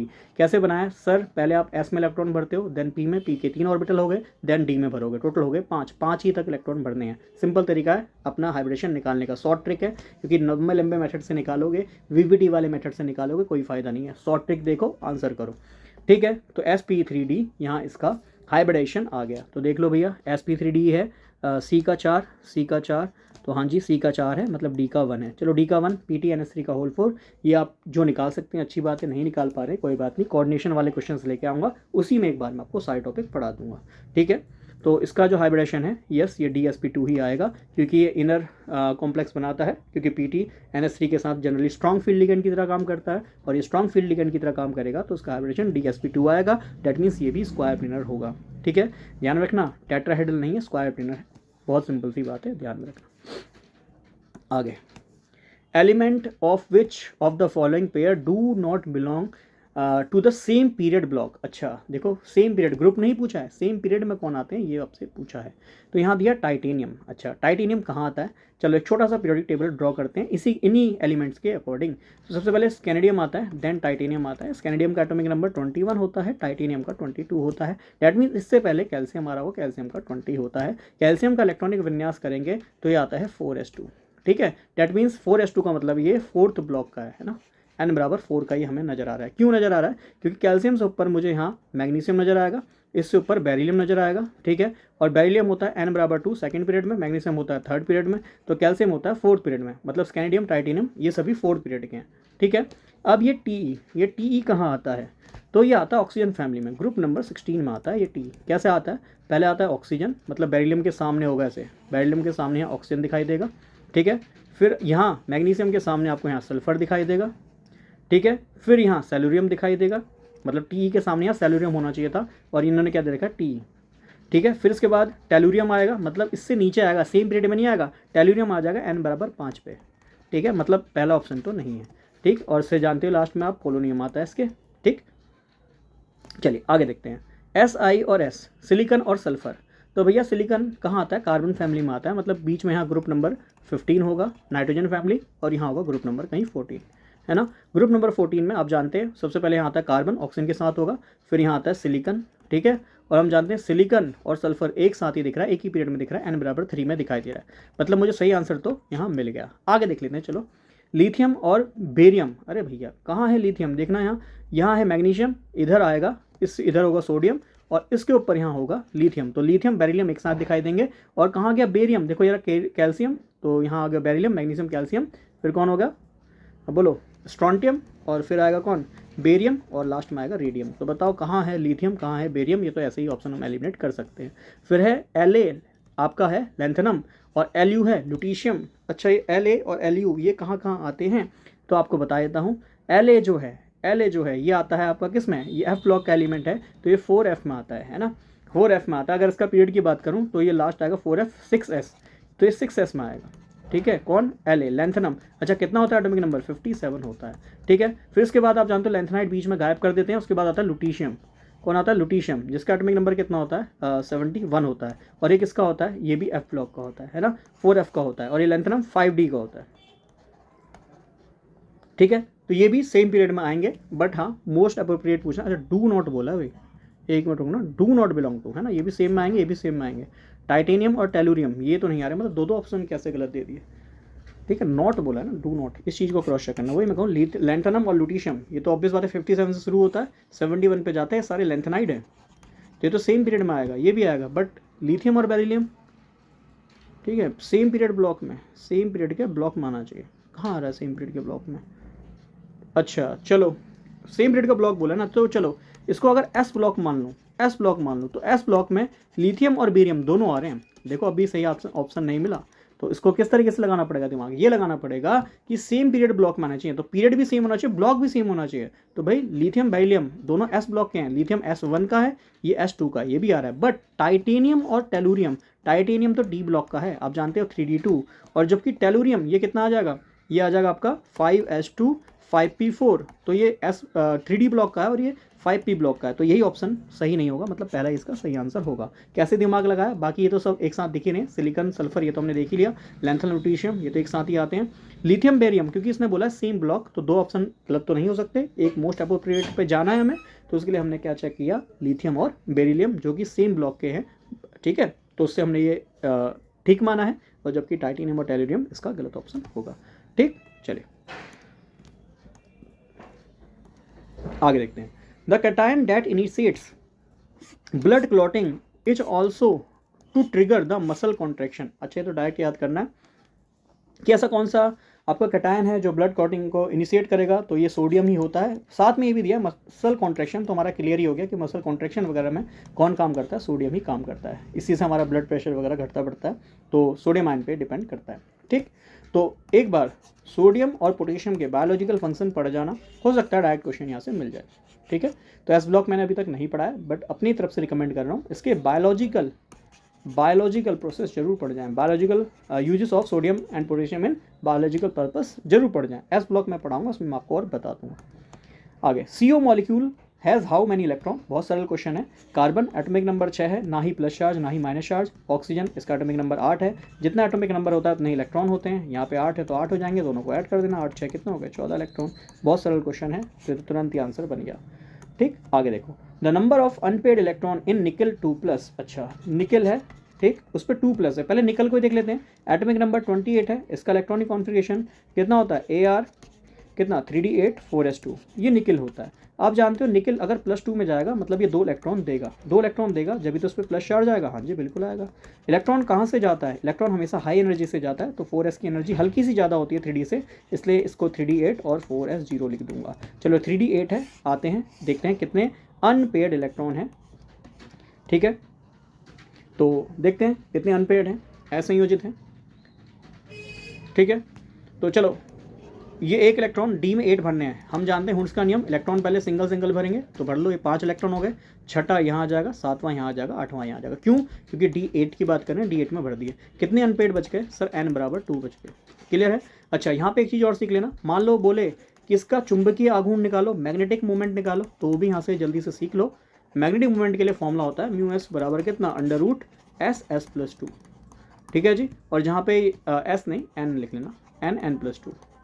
ठीक है, वैसे फॉर्मूला होता है mu S equal to √SS+1, जहाँ पे स्पिन होती है S, है ना, और S की वैल्यू जब आप n/2 पुट करोगे तो फॉर्मूला बन जाएगा ये जो मैंने लिखा है। कोई बात नहीं, एस करके मैं इसको दोबारा से लिख देता हूँ। ठीक है, ये है मैग्नेटिक मूवमेंट और ये है म्यू एस इक्वल टू कितना, √n+2, इसकी यूनिट होती है बोहर मैग्नेट्रॉन, तो BM। ठीक है, बस n की वैल्यू यहाँ 2 पुट कर देना, तो √2 × 2+2 बोहर मैग्नेट्रॉन, तो लगभग आ जाएगा √8। √8 की वैल्यू कितनी होती है, 2.83 समथिंग ये वैल्यू आ जाएगी। अगर मैग्नेटिक मूवमेंट निकालने को बोले तो वो भी ध्यान में रखना, बाकी डी ब्लॉक में भी आपको बताऊंगा। आगे है arrange the following both the member of the pair are paramagnetic. अच्छा, अमंग द, अरेंज बोला है, कोई बात नहीं, among the following both the member of which pair are paramagnetic. कह रहे हैं इनमें से कौन सा जो है अनुचुंबकीय होगा, पैरामैग्नेटिक होगा। ठीक है, ये आपसे पूछना चाह रहा है। तो पैरामैग्नेटिक वो होते हैं जिसपे ऑब्वियस है अनपेड इलेक्ट्रॉन होंगे, अनपेड इलेक्ट्रॉन होंगे, मतलब संयोजित नहीं है, असंयोजित है ना, अनपेड है, अनपेड इलेक्ट्रॉन होंगे वही पैरामैग्नेटिक होगा। तो N2+ है, ये होता है बिल्कुल B2 को बना लेते हैं। ये है बोरोन, इसका एटॉमिक नंबर 5 है। ये क्वेश्चन जो है ये मॉलिकुलर ऑर्बिटल थ्योरी का क्वेश्चन है, MOT का क्वेश्चन है। ये मैंने यूट्यूब पे ऑलरेडी पढ़ाया हुआ है, किसी को अगर MOT और डीप में पढ़नी है मुझे बता देना, अदरवाइज मैं आपको डायरेक्ट इसके कंसेप्ट पे लेके चलता हूँ। बोरोन है, B2 है, मतलब 2 बोरोन आपस में जुड़ रहे हैं ना, 5 और दूसरा बोरोन 5, 5 और 5 10 इलेक्ट्रॉन यहाँ पे जुड़ रहे हैं आपस में। ठीक है, क्योंकि जितना एटॉमिक नंबर उतने इलेक्ट्रॉन होते हैं, 5 ये देगा 5 ये देगा, 10 इलेक्ट्रॉन आपको जोड़ने हैं। ठीक है, जिसमें आप देखेंगे पहले 1s इसका बोरोन का, ये वाले बोरोन का 1s, क्योंकि इलेक्ट्रॉनिक विन्यास आप सभी को करना आता है, ऐसा मान के चलता हूँ। तो इसमें 2 इलेक्ट्रॉन यहाँ होंगे, 2 इलेक्ट्रॉन यहाँ होंगे। भाई ये इलेक्ट्रॉन पहले बॉन्डिंग में इलेक्ट्रॉन जाएंगे, देन ये इलेक्ट्रॉन एंटी बॉन्डिंग में जाएंगे, ये कहानी हम जानते हैं। तो ये सिग्मा 1s बन जाएगा। ठीक है, 1s बन जाएगा, ये बन जाएगा सिग्मा स्टार 1s, एक इलेक्ट्रॉन सिमिलरली यहाँ एक इलेक्ट्रॉन आ जाएंगे। ठीक, इसके बाद इसके 2s में भी ऑब्वियस बात है 2 इलेक्ट्रॉन होते हैं, ये भी बोरोन है, इसके 2s में भी 2 इलेक्ट्रॉन होंगे। ठीक है, हालांकि मैं इसको डायरेक्ट भी बताऊंगा अभी, बट एक बार जल्दी से देख लो किस तरीके से करते हैं। यहाँ भी 2 इलेक्ट्रॉन आ जाएंगे, यहाँ भी 2 इलेक्ट्रॉन आ जाएंगे, मतलब इसका 2s भी आप कंप्लीटली फिल कर देंगे। बाकी इसके बाद बचा 2p। ठीक है, ये है 2p इधर, बोरोन का ये 2p रहा, ये एक इलेक्ट्रॉन, ये एक इलेक्ट्रॉन, ये कहाँ आएगा, ये सर सिग्मा बॉन्डिंग में आ जाएगा। कहाँ आएगा, सिग्मा बॉन्डिंग में। इसके पास भैया एक भी अनपेड इलेक्ट्रॉन नहीं बचेगा। ठीक है, जबकि N2 के पास बचेगा। सर क्या रीज़न है N2 के पास बचने का, क्योंकि N2 जरा समझना भाई, N मतलब 7 इलेक्ट्रॉन ये, 7 इलेक्ट्रॉन ये। समझा देता हूँ इसे बहुत सिंपल तरीके से, ये नहीं समझ में आया कोई बात नहीं, सिंपल तरीके से समझो। देखो 7 और 7 टोटल कितने इलेक्ट्रॉन हो गए सर, 14 इलेक्ट्रॉन हो गए। 14 मतलब जब भी इलेक्ट्रॉन इवन होगा ना, इवन होगा, ध्यान में रखना, इवन जब भी इलेक्ट्रॉन मिलेंगे तो समझना वो डायमैग्नेटिक होगा। कैसा होगा, डायमैग्नेटिक। इतना तो याद कर सकते हो, प्रतिचुंबकीय। इवन होंगे, सम संख्या होगी तो हमेशा ही डायमैग्नेटिक होगा। इस केस में, किस केस में, MOT के केस में। ऐसे याद तो कर सकते हो, हाँ जी कर सकते हो। तो नाइट्रोजन N और N 14 इलेक्ट्रॉन होंगे, पर ये N2 पे प्लस है, मतलब जब N2 था तो सर N2 पे 14 इलेक्ट्रॉन है। बट N2+ का मतलब क्या हुआ, प्लस जब बनता है, ये तो पता ही है कि प्लस जब बनता है जब कोई इलेक्ट्रॉन दे देता है। 14 इलेक्ट्रॉन थे, एक दे दिए, कितना इलेक्ट्रॉन बचे, 13 मतलब ऑड हो गया। क्या हो गया, ऑड। और जब भी ऑड आएगा तो पैरामैग्नेटिक होगा। क्या होगा, पैरामैग्नेटिक होगा, प्रतिचुंबकीय होगा। ठीक है, नहीं प्रति नहीं, अनुचुंबकीय होगा। डायमैग्नेटिक मतलब प्रतिचुंबकीय, पैरामैग्नेटिक होगा, ये बात आपको ध्यान में रखनी है। ठीक है, पैरामैग्नेटिक का मतलब मैग्नेटिक फील्ड की तरफ अट्रैक्ट होगा, चुंबक की तरफ ही आकर्षित होगा। अनुचुंबकीय है, डायमैग्नेटिक मतलब चुंबक की तरफ ही आकर्षित नहीं होगा, ठीक है ना, प्रतिकर्षित होगा, तो इसी को हम प्रतिचुंबकीय कह रहे हैं। ठीक, अब देखो बोरोन भी कैसा है, B2 मतलब 2 B हैं, एक B 5, एक B 5, 2 B 10 इलेक्ट्रॉन दे रहे होंगे। इवन है, इवन मतलब डायमैग्नेटिक होगा। क्वेश्चन में क्या बोला, पैरामैग्नेटिक, तो पहला ऑप्शन तो नहीं बना। अगला देखो N2 है, N2 मैंने कितना होता है, 14 इलेक्ट्रॉन, 14 मतलब इवन है, इवन संख्या वाला डायमैग्नेटिक होता है, तो ये पैरामैग्नेटिक पूछ रहा है, नहीं होगा। अगर O2 को देखना चाहो तो भाई ऑक्सीजन ये 8, दूसरा ऑक्सीजन 8 और 8 कितना, 16 है ना, 16। मतलब एक सिंपल सी बात है कि जब 2 इवन नंबर या ऑड नंबर को जोड़ते हो तो इवन संख्या ही आती है, सम संख्या ही आती है, बट उसमें से इलेक्ट्रॉन निकल जाए या दे दो तब कहानी बिगड़ती है, तब ये अनपेड या पेड वाली कहानी आती है। एक चीज़ और ध्यान कर लेना, O2 मॉलिक्यूल, ध्यान रखना ऑक्सीजन मॉलिक्यूल ये पैरामैग्नेटिक होता है। रीज़न जानना है तो भैया मैं आपको बता चुका हूँ, प्लेलिस्ट पढ़ी है, प्लेलिस्ट में मैंने पढ़ाया हुआ है, हालांकि उसमें एमओटी नहीं पढ़ा है, और जगह मैंने एमओटी बहुत जगह पढ़ाया हुआ है, ठीक है। तो O2 कैसा होता है, ये पैरामैग्नेटिक होता है, ये बात आप जान लेना। क्यों? क्योंकि इसका पाई स्टार PY में एक इलेक्ट्रॉन होता है और ऐसे ही पाई स्टार PZ में एक इलेक्ट्रॉन होता है, ये सब मैंने ऑलरेडी पढ़ाया हुआ है। अब आप कहोगे क्या ये बता रहा है, बट नहीं समझ में आ रहा, बस याद कर लेना, O2 पैरामैग्नेटिक होता है, ऑक्सीजन का मॉलिक्यूल चुंबक की तरफ आकर्षित होता है, इतना भी याद कर लो, काम बन जाएगा, ठीक है। अब यहाँ N2 प्लस देखो, N2 पे 14 पर प्लस का मतलब एक इलेक्ट्रॉन दे दिया, 13 बचे, 13 ऑड है, ऑड वाला पैरामैग्नेटिक होता है, मतलब ये होगा। अब यह O2 2 माइनस, देखो बेटा जी O2 2 माइनस का मतलब इसने 2 इलेक्ट्रॉन लिए हैं। O2 पे थे सर अभी गिना 8 और 8 16 इलेक्ट्रॉन, 2 ले लिए, अब कितने हो गए 16 और 2 और ले लिए, मतलब इस पर अब 18 इलेक्ट्रॉन है। कितने हैं सर इस पर 18 इलेक्ट्रॉन है, 18 इलेक्ट्रॉन्स हैं। तो बेटा जी 18 इलेक्ट्रॉन वाला इवन है, इवन मतलब डायमैग्नेटिक है। इतनी बात तो सभी को समझ में आ रही होगी, ऑड पैरामैग्नेटिक इवन डायमैग्नेटिक, इतनी बात। अब बस गिन लो, ऑक्सीजन के मॉलिक्यूल पे O2 पे एक ऑक्सीजन 8 लेके आया, 2 ऑक्सीजन 16 लेके आएंगे, 2 माइनस का मतलब इसने 2 इलेक्ट्रॉन ले लिए, तो भाई 16 थे 2 और ले लिए 18, अब भी इवन है, डायमैग्नेटिक है, ये भी ऑप्शन नहीं होगा। आगे देखो N2 और O2, मुझे तो लगता है यहाँ कोई भी नहीं है। N2 को फिर मुझे लगता है MOT से निकाल के देखना पड़ेगा, है ना। N2 का MOT एक बार जल्दी से चेक कर लेते हैं, क्योंकि N2 तो बहुत जगह हमें दिख गया है ना। तो हालांकि यहाँ N2 प्लस और यहाँ N2 है और O2 माइनस है, क्योंकि O2 माइनस तो पैरामैग्नेटिक होगा। N2 को भी एक बार जल्दी से देख लेते हैं, चलो एक पेज ऐड करता हूँ, N2 को भी देख लेते हैं। तो N2 के केस में जरा ध्यान रखना, उसके p ऑर्बिटल से लेके चल रहा हूँ, ठीक है, p ऑर्बिटल से ही मैं लेके चल रहा हूँ। p में N के नाइट्रोजन के 3 इलेक्ट्रॉन होते हैं, यहाँ भी दूसरा नाइट्रोजन का मॉलिक्यूल है, क्योंकि N2 बना रहे हैं तो एक N ये रहा, एक N ये रहा, ठीक है। सबसे पहले ये इसका सिग्मा बॉन्डिंग और इसके ये पाई एंटी बॉन्डिंग, ठीक है।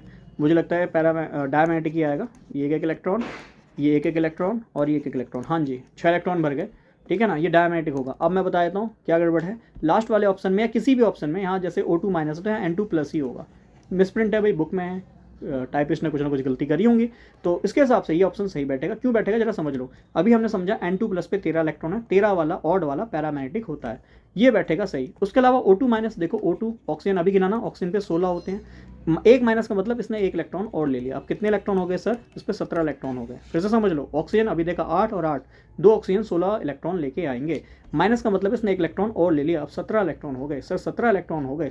हालांकि O2 पैरामैग्नेटिक है, O2 माइनस भी कैसा होगा सर, यह पैरामैग्नेटिक होगा, 17 इलेक्ट्रॉन है, ऑड इलेक्ट्रॉन है, ठीक है। तो ध्यान में रखना, इसके अकॉर्डिंग चौथा ऑप्शन बैठेगा। मिसप्रिंट है कोई बात नहीं, एरर के साथ मैंने आपको बता दिया, ठीक। आगे देखते हैं, isoelectronic pair among the following as. अब बेटा जी ये चीज़ें ध्यान में रख लेना, इस पर भी बहुत सिंपल क्वेश्चन बनते हैं। आइसो इलेक्ट्रॉनिक, आइसो मतलब ही होता है सेम और इलेक्ट्रॉनिक का मतलब इलेक्ट्रॉन, सम इलेक्ट्रॉनिक कौन है इसमें से, ये आपसे पूछना चाह रहा है, बस इलेक्ट्रॉन गिन लो, यही तो करना है। देखो गिनो, क्लोरीन, क्लोरीन का एटॉमिक नंबर 17 है, बट क्लोरीन कितने हैं 2 हैं, तो 17 दूनी कितने हो गए 34, और ऑक्सीजन कितना इलेक्ट्रॉन होता है भाई, ऑक्सीजन का एटॉमिक नंबर 8 होता है। फिर से देख लो, क्लोरीन का एटॉमिक नंबर 17 मतलब 17 इलेक्ट्रॉन लेगा, ऑक्सीजन पे सर एटॉमिक नंबर इसका 8 होता है, मतलब ये 8 इलेक्ट्रॉन लेगा। क्लोरीन है कितने पहले वाले ऑप्शन में सर, क्लोरीन है 2, मतलब 17 दूनी 34, और 8 है ऑक्सीजन, तो 34 और 8 42 इलेक्ट्रॉन। Cl2 माइनस, Cl भैया एक Cl सर 17, 2 Cl हो गए 34, माइनस का मतलब एक इलेक्ट्रॉन और लिया, 35 इलेक्ट्रॉन हो गए। क्या ये आइसो सेम इलेक्ट्रॉन है, नहीं है, ऑप्शन 1 हटा दो। अगला देखो, फर्स्ट ऑप्शन, सेकंड देखो जल्दी से, Cl2, Cl एक Cl 17, 2 Cl कितने हो गए 34, और ऑक्सीजन 8, वही ऊपर वाला है, मतलब ये तो 42 इलेक्ट्रॉन हो गए। आगे देखो ClO2, Cl कितना हो गया 17, प्लस ऑक्सीजन कितना, एक ऑक्सीजन 8, 2 ऑक्सीजन 16, है ना, 2 ऑक्सीजन 16 हो गए भाई, एक ऑक्सीजन 8, 2 ऑक्सीजन 16, 17 और ये 16, ये भी 33 हैं भैया, नहीं ये भी आइसो इलेक्ट्रॉनिक नहीं है, तो ये भी हटा दो।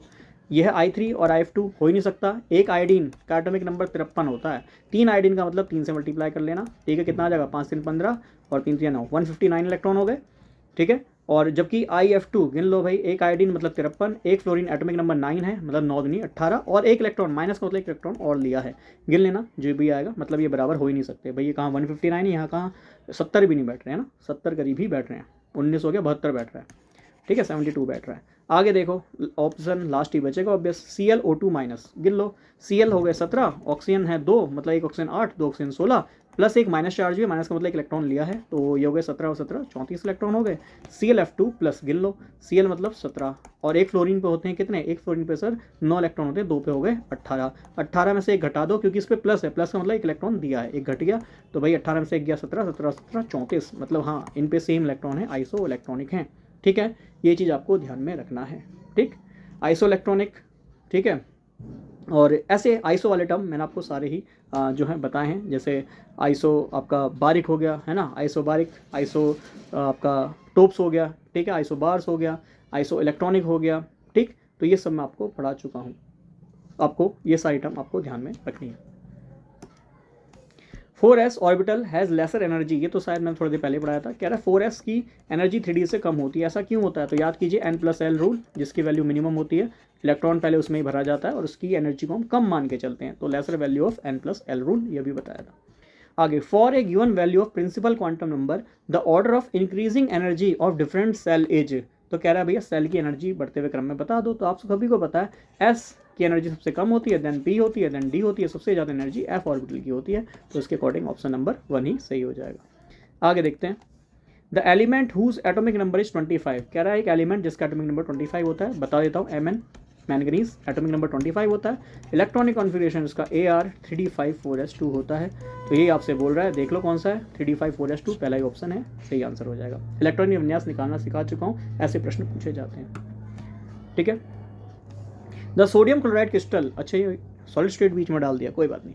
इन sodium chloride crystal each chloride ion is surrounded by, तो याद है Na को 6 Cl घेर के रखते हैं और एक Cl माइनस को 6 Na घेर के रखते हैं, इसीलिए ये 6:6 में, एक क्यूबिक क्रिस्टल में 6:6 में मौजूद होते हैं। तो ये बोला है कि क्लोरीन, सोडियम क्लोराइड में क्लोरीन के आयन को कितने सोडियम घेर के रखते हैं, तो सरल सा आंसर है 6 घेर के रखते हैं। ठीक है, हमने आपको सॉलिड स्टेट में पढ़ाया भी था कि भाई यहाँ पे आपका जो क्लोरीन होते हैं और सोडियम होते हैं वो कहाँ मौजूद होते हैं, और इसका जो स्ट्रक्चर है उस पर मैंने आपसे पूर्ण चर्चा करी थी। ऐसे ही CH_Cl, याद कीजिए CH_Cl का आपका जो कोऑर्डिनेशन नंबर होता है, यहाँ पे तो 6 हो गया, वहाँ पे कोऑर्डिनेशन नंबर 8 होता है, याद कीजिएगा, और जहाँ पे सीजियम बॉडी के सेंटर पे होता है, क्लोरीन 8 कॉर्नर पे होता है, ये सब मैंने आपको ऑलरेडी पढ़ाया हुआ है। फिर है S ब्लॉक एलिमेंट है, भैया S ब्लॉक के एलिमेंट हैं, क्या होते हैं ये भैया, S ब्लॉक के एलिमेंट में सारे कौन होते हैं, धातु प्रेजेंट होते हैं, मेटल प्रेजेंट होते हैं, है ना। S ब्लॉक में तो सारे ही मेटल होते हैं। अच्छा, S ब्लॉक में टोटल कितने एलिमेंट आते हैं, 14 आते हैं, जरा ध्यान में रखना। काफ़ी लोग हाइड्रोजन को तो ध्यान में कर लेते हैं 1s1, पर हीलियम को भूल जाते हैं। बेटा हीलियम 1s2 होता है तो ये नोबल गैस, बट ये S ब्लॉक का एलिमेंट होता है, ये ना भूल जाना। नोबल गैस में टोटल 7 एलिमेंट हैं, जिसमें से 6 P ब्लॉक के हैं और एक S ब्लॉक का है, ना भूलना। हीलियम के बाद नियन है ना, आर्गन, क्रिप्टन, जीनोन, रेडोन, ये सारे आपके जो हैं नोबल गैस P ब्लॉक हैं, और जो कि ये आपका S ब्लॉक का एलिमेंट है। क्लियर, तो देखो क्या होगा भाई, S ब्लॉक के एलिमेंट की हाई इलेक्ट्रोनेगेटिविटी होगी, गलत, हाई होगी, गलत। फिर इसके बाद क्या लो इलेक्ट्रोनेगेटिविटी होगी, बिल्कुल, और हाई इलेक्ट्रोपॉजिटिव करेक्टर होगा, बिल्कुल सही बात है। तो लो इलेक्ट्रोनेगेटिविटी, हाई इलेक्ट्रोपॉजिटिव करेक्टर, अभी बताया था कि इलेक्ट्रोनेगेटिविटी कम होती है, इलेक्ट्रोपॉजिटिव करेक्टर ज़्यादा होता है, क्योंकि ये मेटल है, धातु है। तो ऑप्शन नंबर 2 उसका सही आंसर हो जाएगा। आगे, which set has diatomic molecule bond energy, bond order 2.5 bond order